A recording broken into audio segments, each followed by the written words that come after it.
Oh, wait, no longer. Greatness has arrived. Welcome to episode 272 of The Trophy Room, a PlayStation podcast made by the players for the players. I'm your host, Joseph, aka Mr. Badbit, and it is here where me and my best friend Kyle talk about the latest, the greatest in all things PlayStation. Of course, this week is a special episode of the show. It's delayed for a purpose. We are breaking down the PlayStation June State of Play, and there is a lot of things to talk about. There's a lot of things to break down in this special episode. We're breaking it down game by game and giving you our impressions of the show. So with all that said, and with all that out of the way, the greatest co-host, whoever is, whoever will be, Mr. Kyle Stevenson.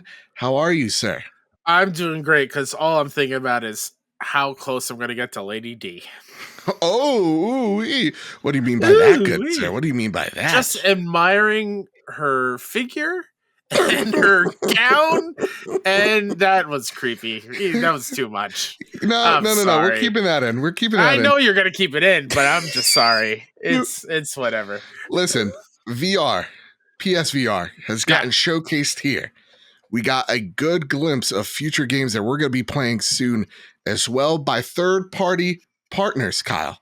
You believe that? Have you seen this? Have you heard about all this? Yeah. We experienced it. That being said, though, I want to let viewers and listeners know on a mess up that I made, because we're coming off literally straight from the State of Play. But the State of Play to me was so good that I forgot to hit record midway through our recording. So we're recording the first half of this show twice. And you know what, Kyle? Real talk? Hey, yeah. Not even bothered by it, because there's just so much to talk about here.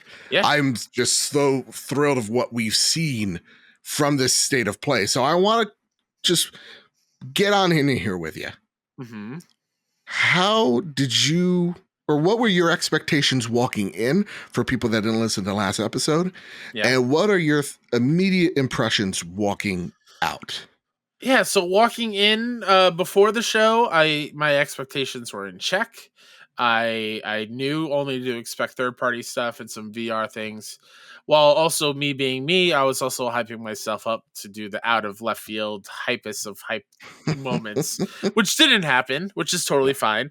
But walking out, this was a stellar State of Play. It might be one of the best State of Plays ever, or the best State of Play. It is.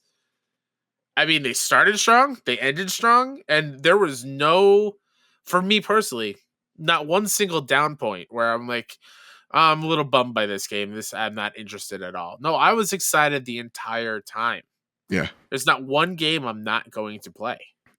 So for me, walking in, my thoughts was like, my expectations, we've been fooled so many times by State of Plays.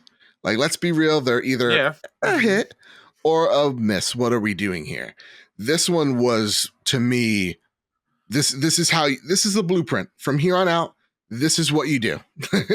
Right? If you're PlayStation, this is what a State of Play should feel like. Because even if PSVR wasn't for you, the games that they showed were legitimately interesting. They looked legitimately good. And the games that showcased this or the big reveals were legitimately big. They were something that you're going to be looking forward to, a year on out of here. And it was a good roadmap because nothing was 2024. Everything was either in the coming weeks, months, to tops a year of this event. So to me, I feel like this is the blueprint. This was an excellent State of Play, and I really dug it. That being said, Kyle, before we start breaking down what we saw at the State of Play, I do want to do just a little bit of housekeeping. All right. Just a little bit. First and foremost, if you like what you hear, please consider rating us 5 stars either on Apple Podcasts, Spotify, or both. It really does help us out. It grows this big, beautiful family that we call home here at the Trophy Room. Also, in preparation for the Summer Games Fest Showcase, that is dropping on June 9th, which is on a Thursday. That's usually when our episodes go out. So next week's show is going to be delayed until June 10th, which is that Friday. Now, if there's any big PlayStation news that happens in between then, we'll do maybe a little mini-sode, but just be on the lookout. The next week's show is going to be a day late, but not $1 short, because there's going to be a ton of PlayStation news there as well. And if you really, really like us, you could toss us a buck our way over at patreon.com/PS Trophy Room, just like our newest members did. Millennial Falcon Gaming at the Silver Plus tier, Darth Simon the Pie Man at the Silver tier, the Platinum Producers. I want to thank Todd Burwitz and Toxic.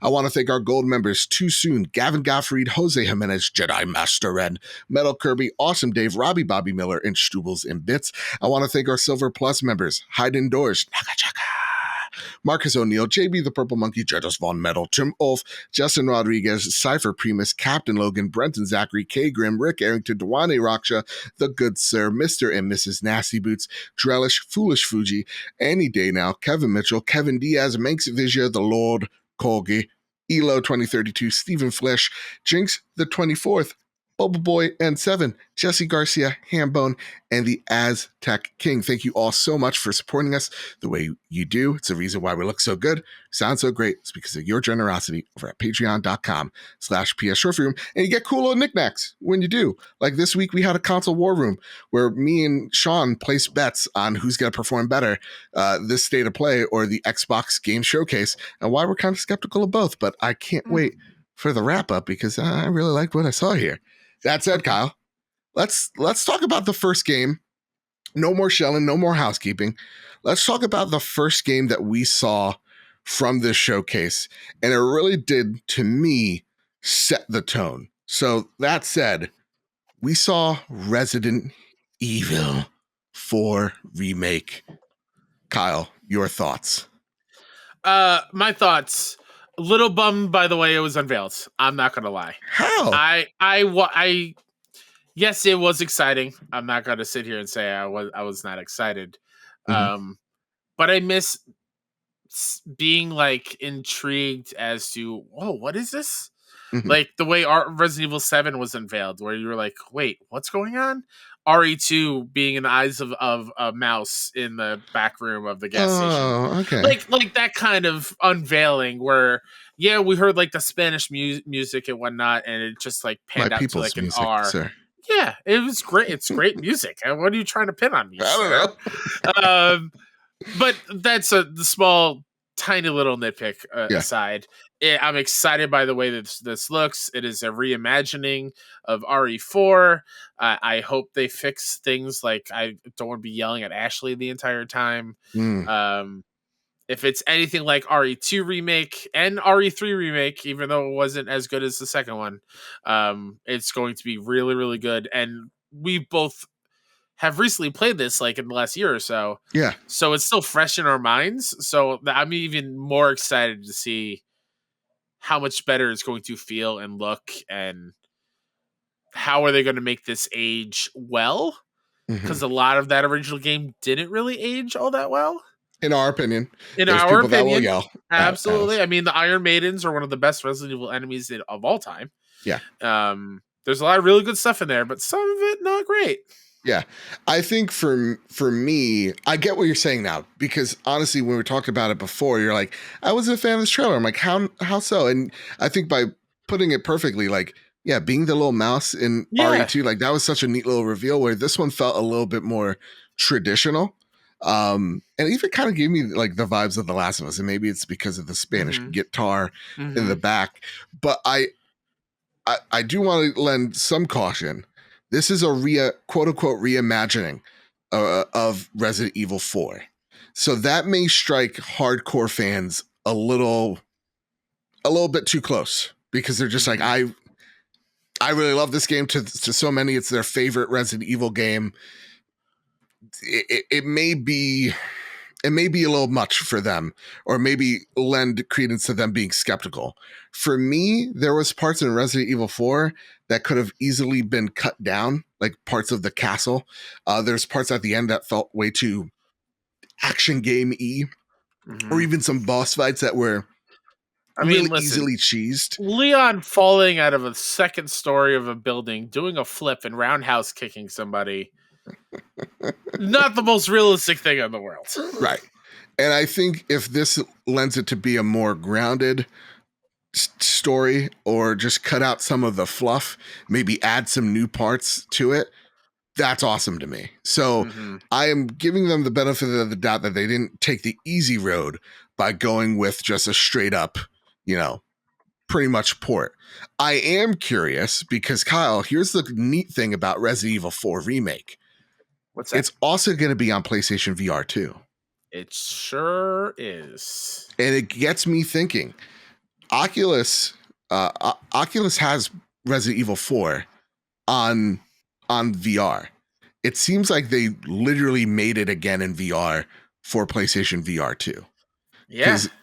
That's what I'm curious about. Is it just Resident Evil 4, like the Oculus version, or is this something? Well, the Oculus version from the still kind of looks like the original game. Yeah, it's just literally just. It's not this VR. Updated visual. So I feel, because I even think that one was made by an outside company. Oh, okay. I don't think it was done internally at a Capcom. I could be wrong. Let me try to fact check myself. No, don't worry. State it as fact, and you'll never be wrong in your life. I think it's stellar that once again, Resident Evil is putting PlayStation VR on its back. Yeah. And be like, hey, you want to play a big budget quadruple A game? Resident Evil. We got it with 7. You're gonna get it with RE4 here. You're gonna get it with Village, which we'll talk about next. Like, they're really doing excellent work for PlayStation VR. Yeah. I mean, let's get right into the next thing, because I think Resident Evil 4 was an unknown quantity. It just was a matter of when, but it's cool. It's going to be coming out May 24th or 23rd, 2023. So next year. March, they love, May. Sorry, March. So they love the springtime, man. But, also, RE4 Remake VR was made by Armature Studio, partnered with Oculus Studios. So not really in-house. Yeah. Alrighty. Well, you know what? Zuckerberg maybe felt like he maybe got a little ripped off with this announcement, because it looks stellar. That being said, quickly, Resident Evil Village getting a VR mode for PlayStation VR 2. Full game. It looks great. Like, the fidelity ain't dropping from VR to, PlayStation 5 that dramatic. Like, it looks like a PS4 game. And that's what I was stunned by, because now I'm way more interested to jump into Village than I ever was, because it's in VR. Did you ever finish Village? No. It was for me, it felt a little bit too action heavy. Yeah. So I mean, that's where I fall on it. Yeah. So maybe with this VR mode, it gets me thinking about going back in. Do not want to go back to that house in VR. You know which house I'm talking about too. I am not doing it. All right. No, next on the list, Kyle, is a little game called Walking Dead Saints and Sinners 2 Retribution. Kyle, what are your thoughts on this bad boy right here? It looks great. It looks like I know the first one is pretty good from what you tell me. I feel like a zombie game is perfect for VR, of fending off zombies and in a first person thing. You're probably super immersed into that world. It's cool that it's already getting a sequel. And again, PSVR 2. The trailer ended with 2022 date, and it confused us a little bit. Yeah. Like, does that mean it's PSVR 2? No. The original PSVR game, a version of it, is coming out this year. The PSVR 2 version is out next year in 2023. Yeah. So again, that is kind of a confirmation that PSVR 2 is not this year. Yep. And in a slight way, I guess. Yeah, I mean, it makes sense. I definitely feel like the more we're looking at this, PSVR 2 is definitely a February or March deal, especially because of Resident Evil 4 maybe lends a little wink and a nod to it. But it did catch me off guard, because I was like, wait a second, coming out in the fall 2022, what does that really mean? And so for me, that caught me a little off guard, but it seems like this is a non-PSVR title as well as a VR title. So awesome that you get to kind of choose between PS5 to PSVR, but to me, I feel like with how the game looks, because it doesn't look graphically that amazing to warrant for me playing it on a PS5, where I could let the visuals go on PSVR 2, because I'm being immersed, in such a personal way, with the VR headset. So for me, I'm in on this game. This game was one of the highlights for VR itself. I think of this game, I think of games like Half-Life Alyx. I think of games like Moss, the games that did it right.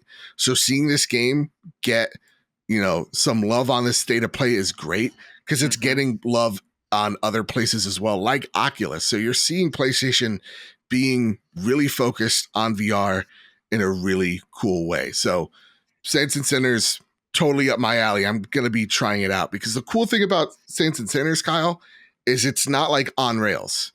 This is, you're getting to move around. So yeah, like there's parts where like you're walking the roads of, I believe it's Louisiana, right? And you're kind of moving along, and there's just a horde of walkers coming by, and you just rev up your chainsaw and you're ready to go, right? That's like cool. You're breaking out your Uzis and you're running past dudes and you're blowing them away. Like it's a really awesome game, and I'm loving that it's getting a sequel. So that was Saints and Sinners. Nice.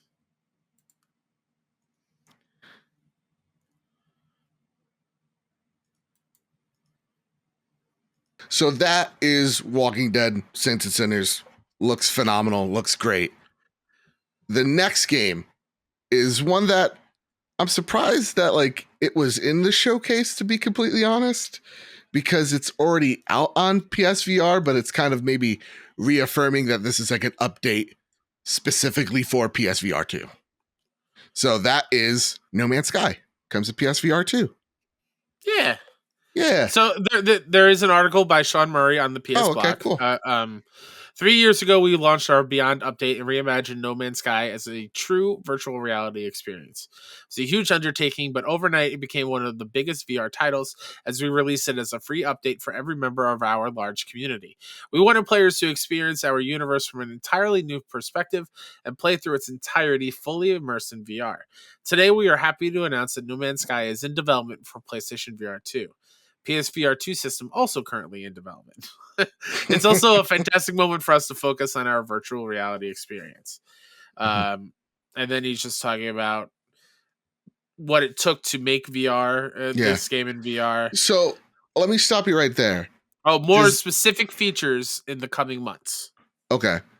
Does this mean PSVR 2 isn't backwards compatible? That is a great question. This does not help that theory. You know what I mean? It definitely doesn't. Yeah.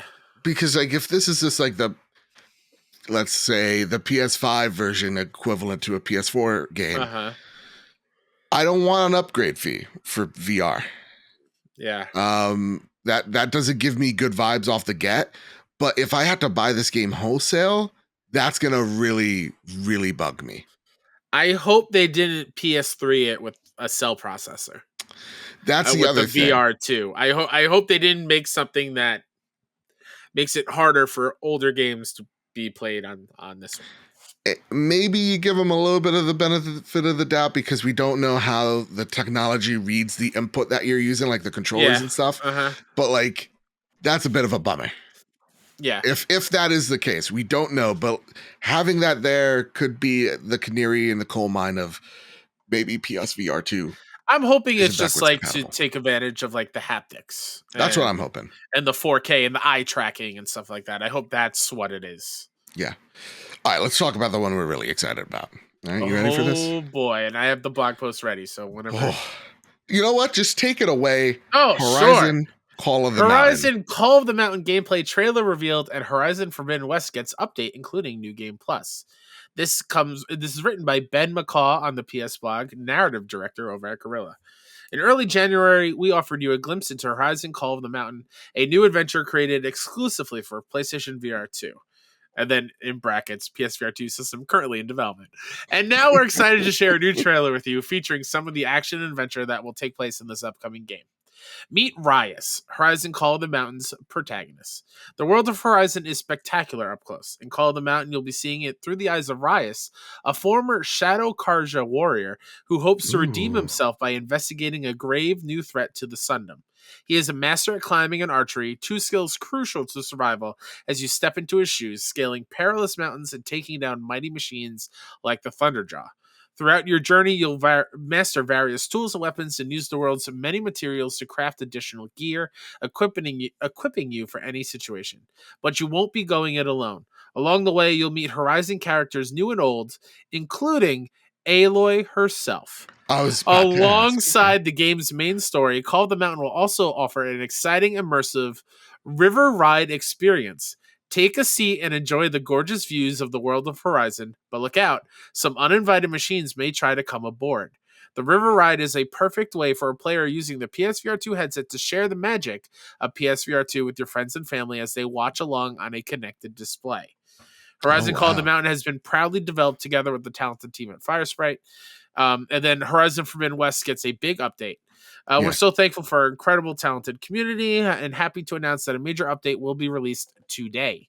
It includes the much requested New Game Plus feature and Ultra Hard mode for those who want to challenge themselves further, but also a host of quality of life features that we know our community would appreciate.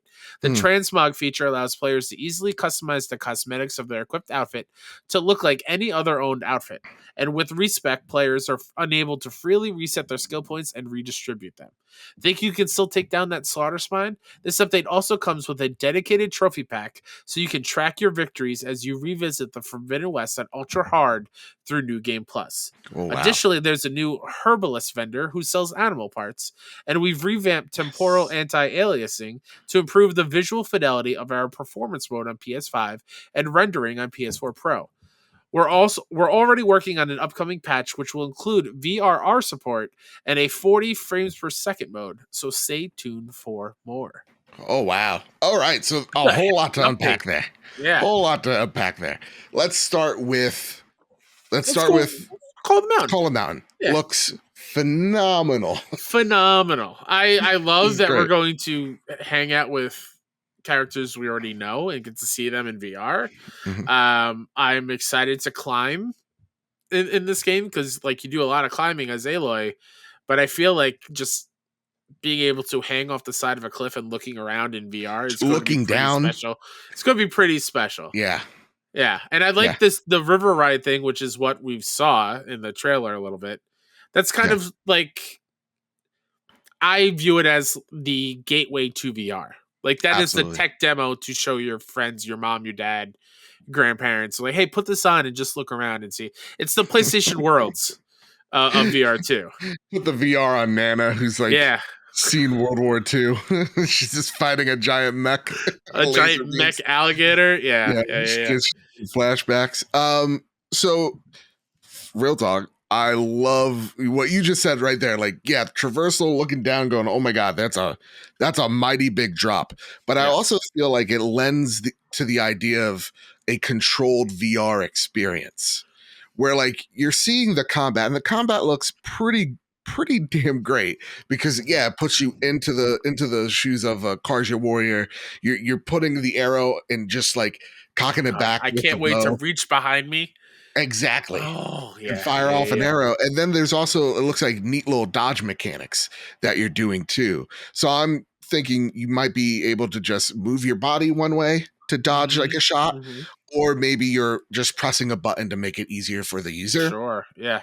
That has me really excited of like, how's that going to work? How am I switching ammo? How am I, can I switch weapons? Is it only a bow and arrow? Like, that intrigues me. And on a story perspective, Horizon's such an intimate story, right? Like there's this huge story at play, but like Aloy is intimately involved with it.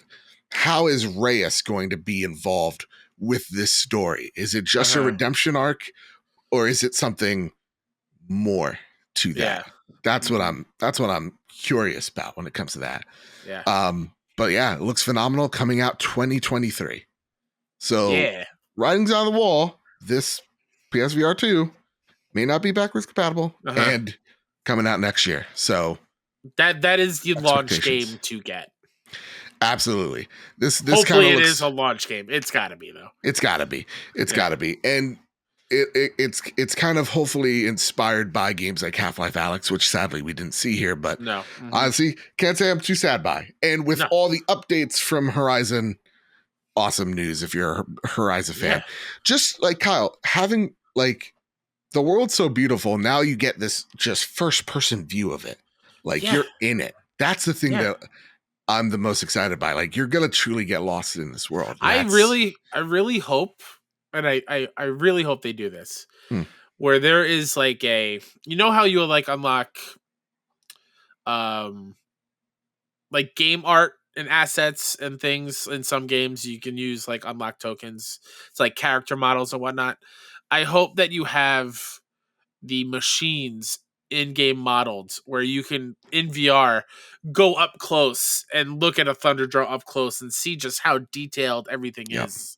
I would be so jazzed. Kind of like in GT7 where you can just like inspect the cars, open the door, poke at the radio. But like just walk right up to a long neck and be like, whoa, and see the scale of it and like, oh my god, that's gonna be maybe be able to climb it. Oh, yes, please. Yes, please. It's awesome. All right, Kyle, here's the next big one. Are you sitting down? Everybody, are you sitting down? Are you holding on to something? Because you might want to hold on to something. Spider-Man Remastered, Nixxes, and Insomniac porting this game over to PC. Wild stuff. You said like when it came up, like they said, oh, here's a PlayStation fan favorite coming to PC. We're like, oh, Returnal, it's been leaked. We talked about it on the show. And then the Insomniac logo popped up. It's like, oh, snap. It's like, settle down, guys, for the love of God. But it looks like this is the reason why they bought Nixxes. Yeah. They saw what they did with Spider-Man, and they were just like, can you work on more stuff for us? Like, forever? Yeah. Also, awesome. Una in chat put this info in earlier, but PlayStation also tweeted out that Miles Morales is also coming to PC in the holiday of this year. Oh, that's awesome. Yeah. Sony's about to make a whole lot of money. Yes, they are. Because Kyle, I even said it. Well, I'm like, I'm gonna buy this game again and play it on my Steam Deck. Yeah, I'm a fool. I'm a big idiot. I don't know what it is, but I want to earn whatever the Steam stickers equivalent to trophies are again. Because like I'm like, I want to go back to this game and earn trophies. Literally the other day, and now I get to do that. Yes. Please for the low. And on my Steam Deck, Kyle, great. Yeah. Next thing, though, as well, when we're talking about Spider-Man, we were talking about it in the stream. People are going to mod the shit out of this game. Oh, absolutely. Add their own I feel like suits. we talk about that with every PlayStation game that comes to PC, but it is exciting. Oh, yeah. It really is, because I want to be Macho Man Randy Savage. I loved how that is your go-to when it comes to mods. Just put Macho Man in there. I think it was Macho. Spider in chat earlier. He was like, oh, I can't wait to play this game as Venom. Oh my God. Right? Yeah, people are going to have a lot of fun here. Spider-Gwen, like, people are going to have a lot of fun. I can't Spider in chat right now, ready for Venom, Toby, and Andrew mods. Oh my God, yes. Can you imagine? I'm imagining right now. So, okay. Spider-Man, August 12th. Sorry, I said 11th. PC. Awesome. This is great news. If you're one of these like PlayStation, like PC, sucks for you. This is going to happen. Stray. Seen more of it. Kitty cat adventure game where you're traveling through, platforming through a robotic like civilization. Yeah. Looks cute, looks adorable. July 19th. Here's a kicker. Yeah. Oh, this is something we've wanted, Kyle. Yeah. Yeah. It's coming out for PlayStation Plus Extra members for no additional fee. Premium and Deluxe. Yep. Premium and Deluxe, folks, get this game for no additional fee. So already it seems like PlayStation is setting up this, hey, you want cool indies? Day one, man. So how are your thoughts? I've talked way too much. How are your thoughts on Stray? Because I know you're the big indie fan here. Yeah, how does it look and all I'm that? so excited. It looks like a world that I'm excited to explore and figure out what's going on with this little kitty and all these robots. Yeah, it looks great. I love the news about PS Plus. Like I was going to buy it anyway, but I'm very happy to know that this sets a precedent for future indie games or future smaller scale, I put quote unquote games when it comes to the PlayStation Plus Deluxe and Premium tier. And also, this begins the start of State of Play, where everyone always talks about like what can PlayStation do for indies. A good chunk of the show, I would say maybe a third, are indies. So they definitely put the spotlight on some really cool looking indies, and had a bookended in between Resident Evil 4 remake and Final Fantasy 16 at the end. Yeah. Like they did a lot for these games. Yeah, I would die for this cat. I'm just look at his little nubby paws. It's just very cute. Nonetheless, I can't. I get distracted. He's so cute. He hissed. Oh, he hissed. All right.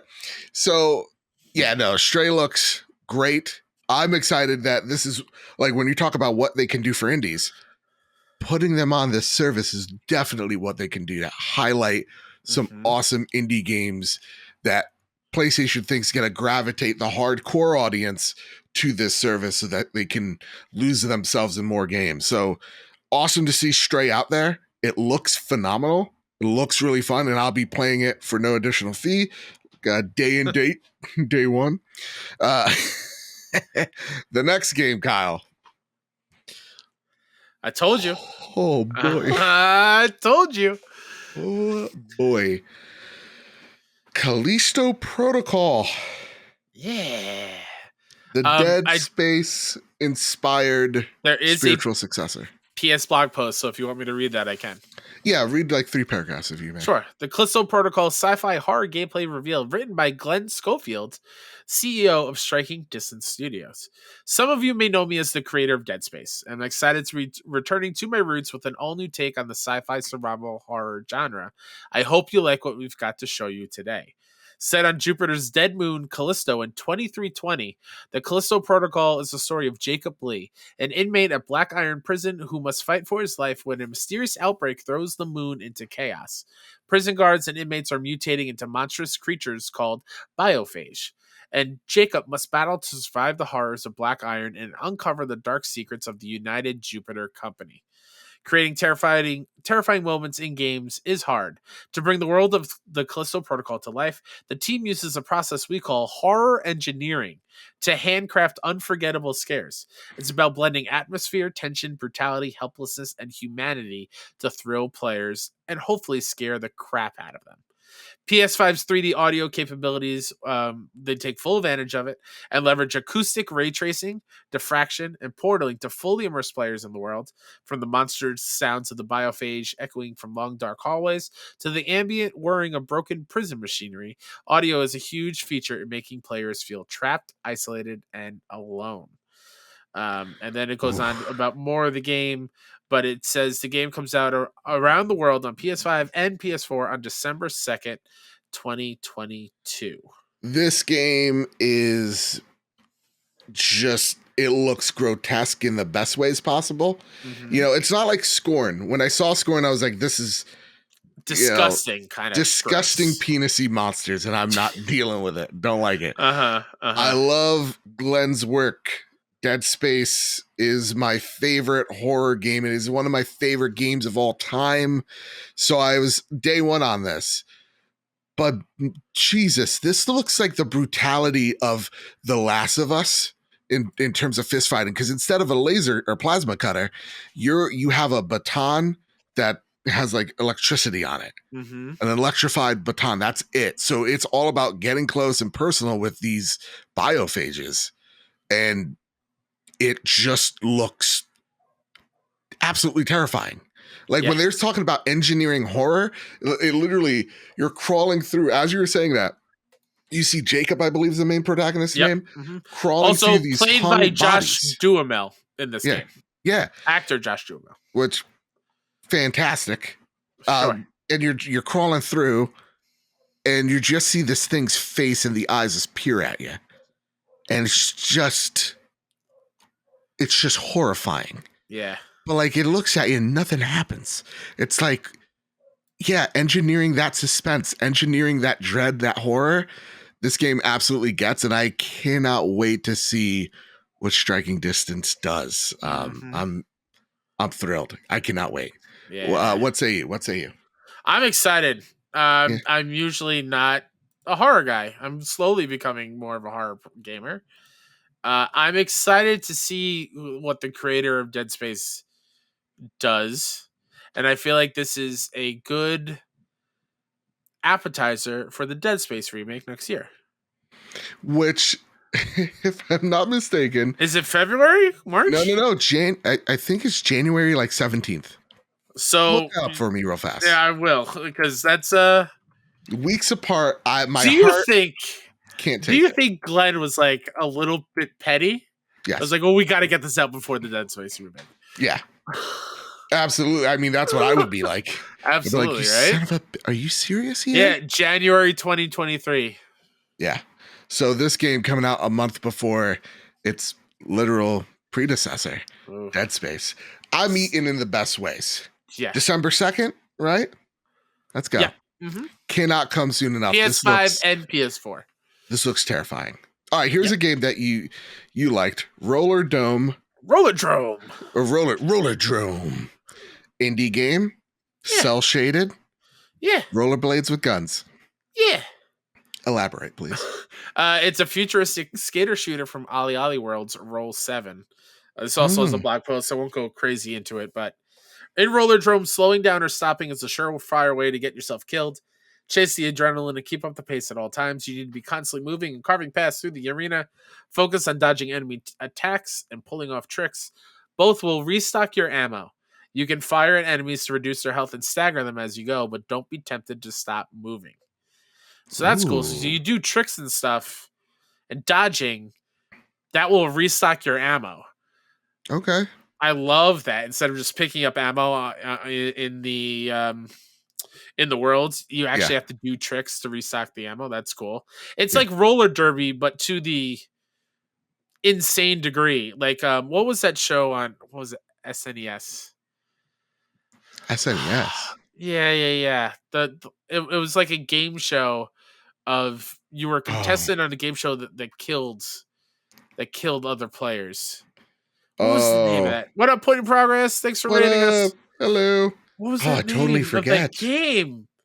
Something TV, right? Oh my god, it's gonna haunt me. It's gonna Chat, please help me out if you know what I'm talking about. Yeah. But Super Murder Smash Ball. TV. Thank you, Spider. Super Smash. Thank you. Yes, it gives me that vibes, but with roller skates. And I love Ali World. I love what Roll 7 does.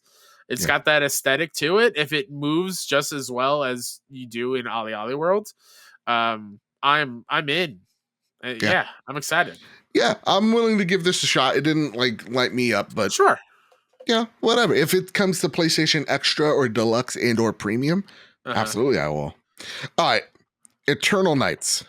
Yeah. I'm just going to call it what it is. Please don't get offended. Okay. Weeb shit.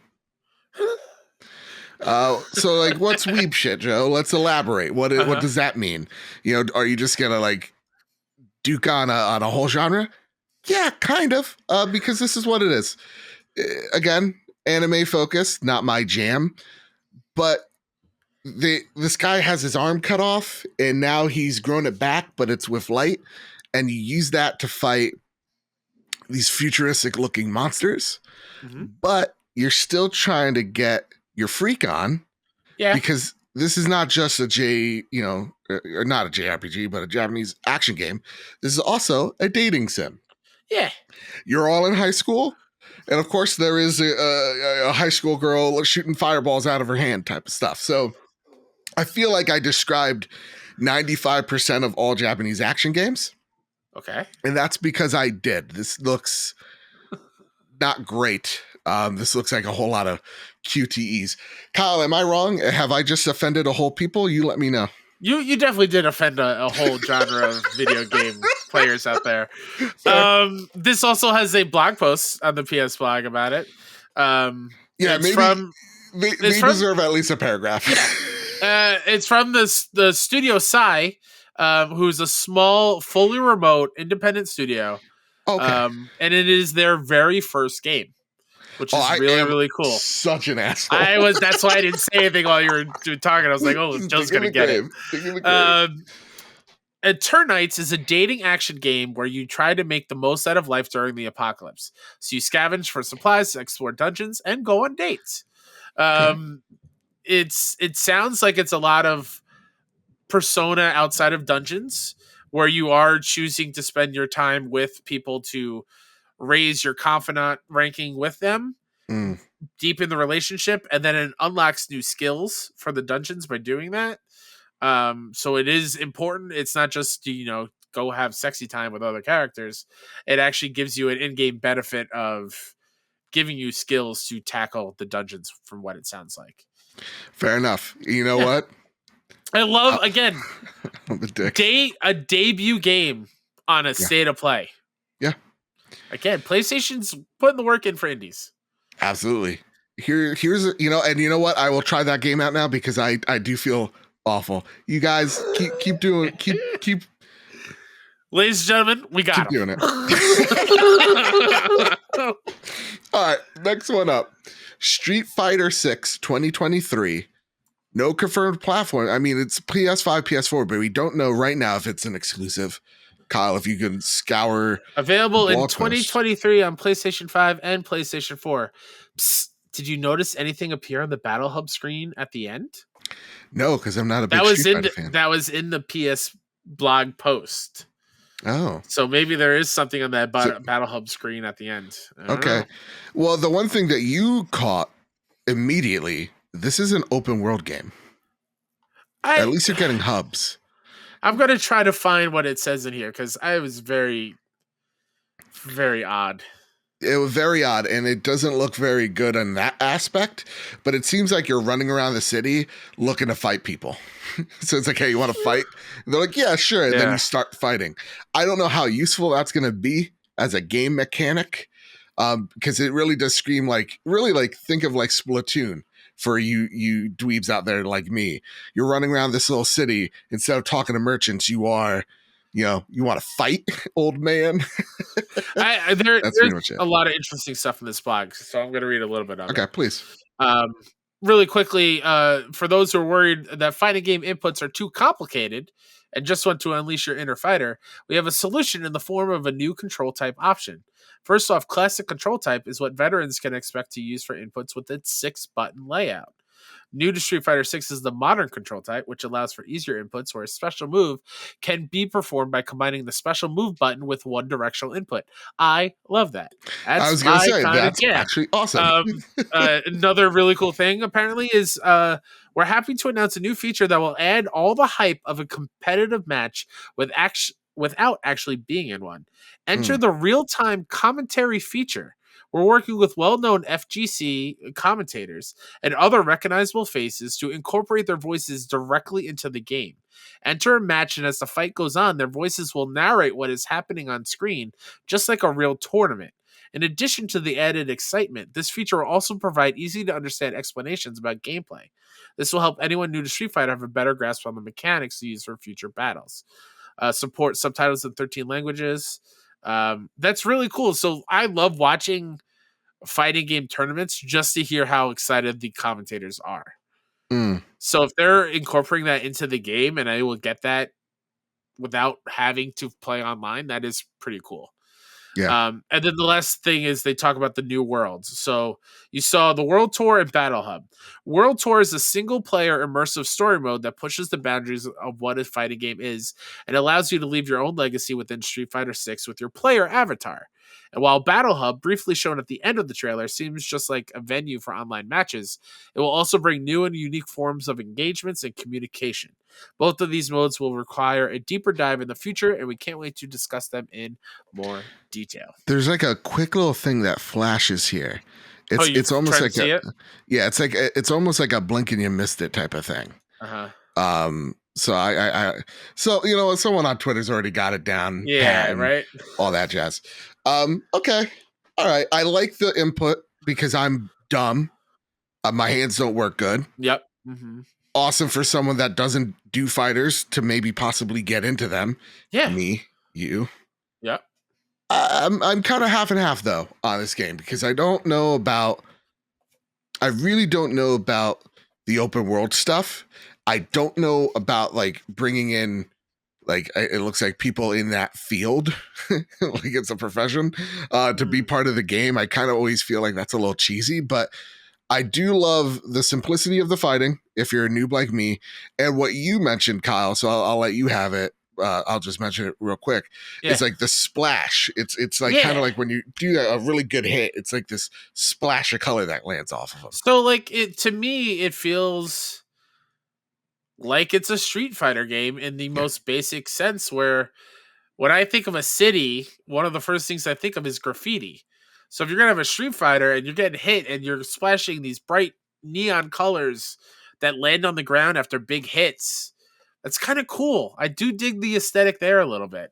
Yeah. The characters are wildly improportionate in their bodies. Like Ryu is a Thick. brick house. Yeah.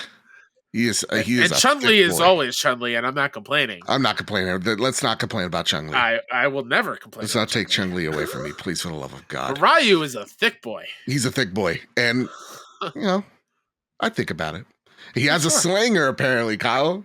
Oh, God. Oh, no. He has a slanger. Oh, You have to no. mention that. Okay, so Street Fighter 6, we're not fighter fans. We hope you guys enjoy it. And let us know if you do. Like, if you're a fighter person, whatever, let us know in the comments. Was this your jam? Did you like it? Did you not? Why not? Next, just a little brief one. Yeah. Tunic, the 27th of September, coming from Xbox now over to PlayStation, Yeah. PS4, PS5. Day one for me. Yep. I Season. could see that also being part similar to what Stray is on the Yeah. PS Plus systems. I also see the next game, Season. Yeah, coming. I hope so. They said autumn. Let's just say fall. Yeah. We I don't believe need, they're a Canadian studio. well, Canadians, it's fall, okay? We won the war, remember that? So know your place. No, we didn't. It was a draw, but Yeah. you know, you took Detroit. Who really won? I've spoken about Season before on the show a very long time ago. It was the 6-1 indie game of the show at PAX a few years ago. You basically play as a person who exists outside of the world as we know it on their own little island, and they are observers. And it's your job. The Earth is about to turn into an apocalyptic mess and be gone forever. So it's your job to record its history, and you choose what you want to remember this world as. So you go up to this pond and you can choose whether you want to remember its visuals, you want to remember the way it sounds, you want to remember the way it smells, and you get to craft your own little thing. I don't know if that's changed. Um, I do want to mention that this studio did have a little issue with it. Yeah. The creative head turned out to be an asshole, for lack of better terms, and it was just Did some awful to shady its stuff, employees. right? Yeah, Yeah. awful to their employees. No longer with them?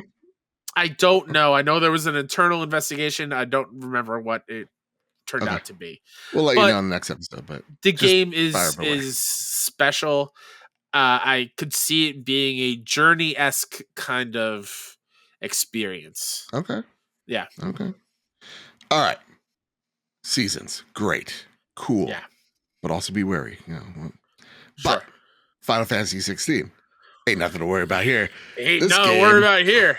looks as a non Final Fantasy fan, like my first game was Remake Final 7. Fantasy 7 Remake. Yeah. So like I'm new, I'm optimistic, I want to come at this differently, and I was just happy to be there.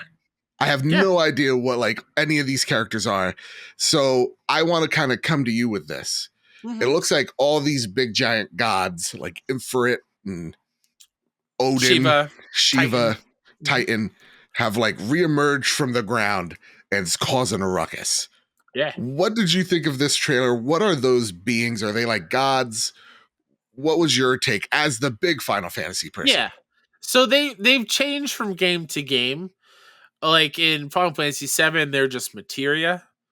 They're like these beings that you summon just to help you out in battle. I forgot the lore of them, but in other games they are gods. They called Eidolons, I think, from Final Fantasy X is what they call them. Okay. Where as Yuna, you go on a pilgrimage and you pray at each church and you get access to use them in battle and whatnot. Mhm. In this one, on the PS blog post, they name them as econs, is what they're calling these godlike beings. Okay. And from what the trailer did, and from what I remember from the first trailer, each one is tied to a person, and it Mm. feels like it's like their inner beast coming out Okay. to help them fight. I'm trying to there's like a movie or something that kind of ties into that Ties it I'm all trying to together. remember. Okay. So these are like otherworldly beings that have Yeah, taken but kind they're of like human hosts type of thing. most of them in that trailer are from past Final Fantasy games. I'm pretty sure they all are. Okay. Um, Question. yeah, Is this the thing that ties Final Fantasies together? no, Okay. Final Fantasies usually don't, other than just by names of characters and spells and these summons, these beings. Yeah. They're never directly referenced from what I remember. Like you're not gonna hear a mention of Cloud, right? You're not Right. going to hear a Titus reference here or anything. But what I will say is the earlier Final Fantasies were all in the medieval setting. So Yes. this is going back to that, which hasn't been seen since 12. Oh wow. So it's been a minute. I think 12 was the last like medieval kind of setting a bit. Okay. So yeah, I'm excited to go back to that kind of world and not have everything be so sci-fi in Final Fantasy. Yeah. Yeah, it looks fantastic. I'm really what I dug here was the combat, because the one thing that like Final Fantasy, what was it, 15 didn't do for me was the combat kind of felt a little off. This one, what you mentioned, it did feel like a mixture of Final Fantasy 7 Remake Yeah. with some more action focused combat, and it seems like it's much more intimate in the way of like you don't have this big open world, you have this like arena that you're going through fighting these guys. So to me, I looked at this and I'm open-minded. I'm not going to sit here and be like, just because the rumor has is that Square is going to be acquired by PlayStation, that magically this is the most hyped thing for me. But to me, I'm coming at this with an open mind because I loved Final Fantasy VII Remake, thought it was a great game. This also looks really great as well. Yeah. So yeah, everything here seems like it's going over smoothly. I want to know what your thoughts are on that, but also how believable is that date of summer 2023? Very believable. And before we Yeah. move on, the most famous Shameless that ever was and ever will be in chat says, wait, is 14 not medieval? I should specify from main single player Final Fantasies. Okay. It hasn't been medieval since 12. I It's haven't been a played minute. the online one, even though I know 14 is massive and stellar from what I hear. Mhm. So I'm sorry, your question was the date, and Yeah. am I Combat. worried about the combat? No, I'm not worried about the combat. I think it looks cool. I do think it's a little hokies, not the right word. Uh-oh. But like the big Acons, the summons, Mhm. fighting with their health bars on the top was a little weird. Yeah. I don't know if I love that, but it's gotta feel good, I think. And I think that's one of those things where if it wasn't with the health bars and we were just seeing the battle, we'd be like, oh man, that's awesome. But seeing it that it's an actual gameplay moment and not like a cutscene, Yeah. it changes my mind a little bit on it. Okay. Okay. Well, that said, I actually like the health bars because then it shows it's not. Yeah, it is not a CG. This is Yeah, for sure. actually real. It's legit. You're actually doing this, which I dug. And overall, Kyle, as the big Final Fantasy nerd, in all respect, I'm saying that Yeah, with I catch reverence. you. Yeah. How hyped? 10 out of 10 hype? Trying to be a little bit realistic with yourself? What are you doing? I'm trying to be realistic with myself because I was super hyped for 15 And let and down. I still haven't beaten it Fair. because I just wasn't digging it. So I would say I'm at a 9 out of 10 Okay. for Final Fantasy 16. I'm happy there's a new mainline one. It's been a while, and I'm hoping it's good. I'm Yeah. hoping it's good. Yeah, I am too. And again, coming off of Final Fantasy VII Remake to this, I only really know that well. So I'm coming with high hopes because Square lately has been kind of hit or miss, but you kind of know which ones are going to miss, if that makes any sense. Yep. Like, you didn't look at Babylon's Fall and had a lot of faith. You didn't look at Strangers in Paradise going, yep, that's it. That's Game of the Year candidate right there. But this game, you see a lot of time, effort, talent went into this. Yep. That said, to close out the show, it's time for our favorite segment. It's the Sony Pony Express. Yeah. Yeehaw! I wanted to get your overall thoughts, or the audience's overall thoughts, on the show and any questions that they may have had. So these are coming up right out the gate. I did not screen these. Uh-oh. The good sir writes in, just like you can too, if you go over and add us on at PS Trophy Room on Twitter, you can also go to the Trophy Room Discord server and ask your questions there, and we'll answer them on the show each and every Thursday. Good sir writes, overall, thought the show was super solid. Definitely the best state of play we've seen so far. My state of play highlights Stray, Season, Eternites, and Roller Dome. Oh, look at good sir. I disrespected you so much in the beginning. How dare he? How dare I? Callisto, oh, sorry, this comes from Gavs Goody. Callisto Protocol looks great. Excited that it comes out this holiday. Major Dead Space vibes, and I'm all here for it. And then Famous Seamus says, I was late to the show, so I missed a bunch of announcements. The Resident Evil stuff, No Man's Sky, Walking Dead, etc. I thought the state of play was amazing. Horizon VR looks awesome. Stray looks cute. Callisto Protocol looks amazing. Spider-Man PC was a neat announcement. Roller Dome, Eternites. Look, I'm really just shitting on our whole audience here. Street Fighter 6, Tunic Season were also great. Final Fantasy 16 was great to end the show. There wasn't a single moment I didn't like. Even the one I liked the least, Street Fighter 6, looks good. I'm going to give this show, the state of play, a 10 out of 10. This was a gold standard of how state of plays should be. Cloudside agrees by writing, this was definitely one of the best state of plays. Had great pacing, a big opening and closing game, sprinkled with great indies, a good variation of genres too. God of War will probably get its own state of play. Absolutely. I'm going to read two more. Clear Wings writes, I really love this state of play. So many great titles and trailers. Shout out to SF6, RE4 Remake, FF16, and Stray for delivering the goods.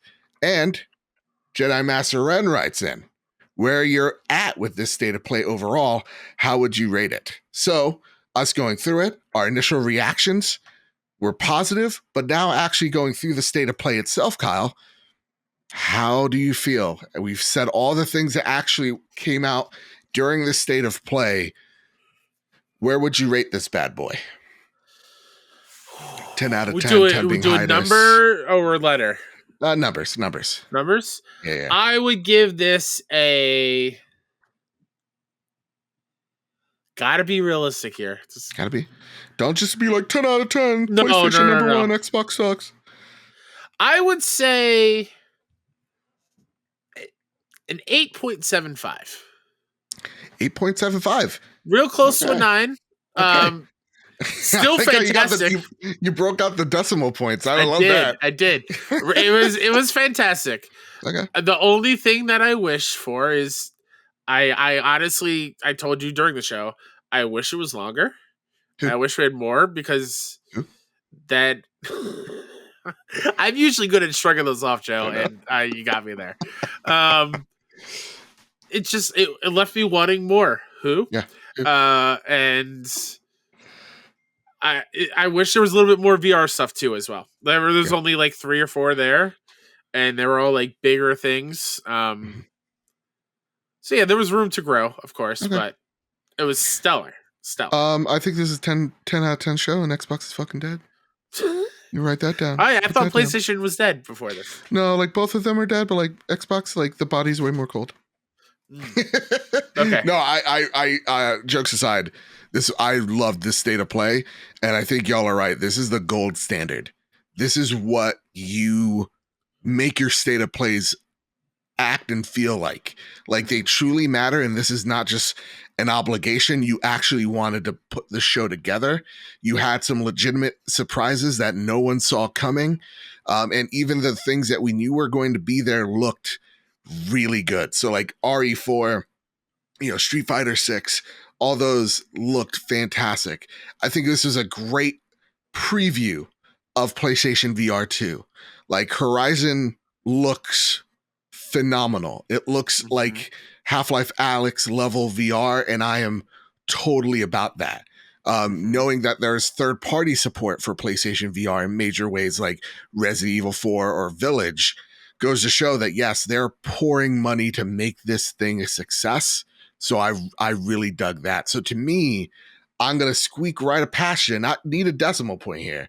This is a solid 9. This is the thing that I think for state of plays, this needs to be it for PlayStation going forward.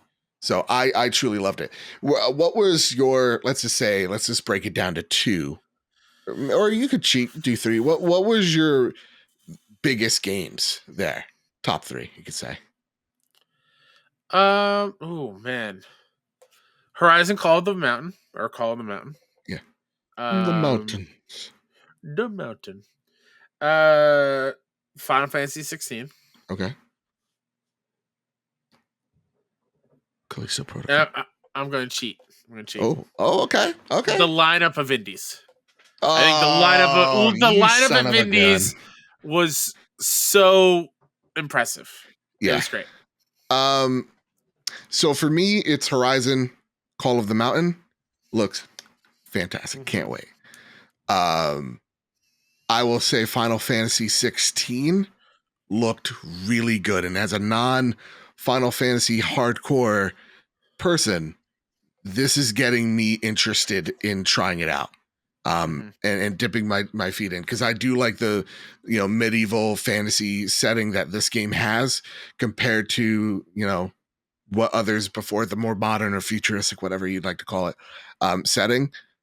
So I'm down for that. I want something new. I want something that challenges my preconceived notions. Because that's what games like Bloodborne did, help open up my eyes to new and better things. So Final Fantasy 16 there. And I would say Callisto Protocol was probably the game for me as a big Dead Space fan. And Stan, we need to get Glenn Schofield on this show, because I want to just pick his brain, and I want to understand what nightmares this man has. Yeah, tell me about your horror. What did I read it as? Horror diversity or whatever it was. What goes on in your brain? I don't what is know, that? but it's terrifying. Horror engineering. Excuse me. Horror engineering. Whoa. There you go. How? What? How do you sleep at night, sir? How do you not? But like, honestly, this show was fantastic because I'm buying most of these games. Yes, right. We're not saying like, oh, there was like 1 or 2 for me. Yeah. The whole show was like for me. There's not one game that was shown off that I'm not going to play, probably. Yeah, absolutely. Absolutely. So with all that said, with all that out of the way, I want to thank everybody in the live chat for joining us on this week's Trophy Room. For everybody listening in, thank you all so much for listening in. This means so much to us. And if you have missed the actual news show that we normally do each and every Thursday, that's actually the episode before. So go check that out, because we had a lot of fun recording that as well. So with all that said, with all that out of the way, Kyle, is there anything you'd like to spotlight before we get on out of here? Sure. I'm gonna. Oh, I should have prepared for this. Spotlight yourself? Yes, but there was something else I wanted to do, and oh no, Mr. KSF everywhere. You know the deal. 61indie, SIXONEINDIE.com, Twitter, all that jazz. We're teaming up with Point in Progress to do a bunch of live reacts to a Summer Game Fest, all the indie dev shows. Go check us out over on twitch.tv/61indie. I'm not gonna find it in time. Oh, here, yeah, I found it. Perfect. We haven't done this in a while, and I feel bad. And I thought of it today. I was like, oh, I don't want to abandon this. So Okay. our the community share play segment, I want to highlight Katie. Katie. Katie streams on Twitch, twitch.tv/Katie. That's 3 E's at the end. KATIEEE 120. Go check her out. She streams a whole bunch of really cool stuff, and it's just an awesome person. So go support her. She's fantastic. Literally, I'd have her streams up over on the afternoon because she streams in the UK, so it's night for her. Yeah. When I was working in PR, so yeah, go check out Katie's stuff. She's fantastic.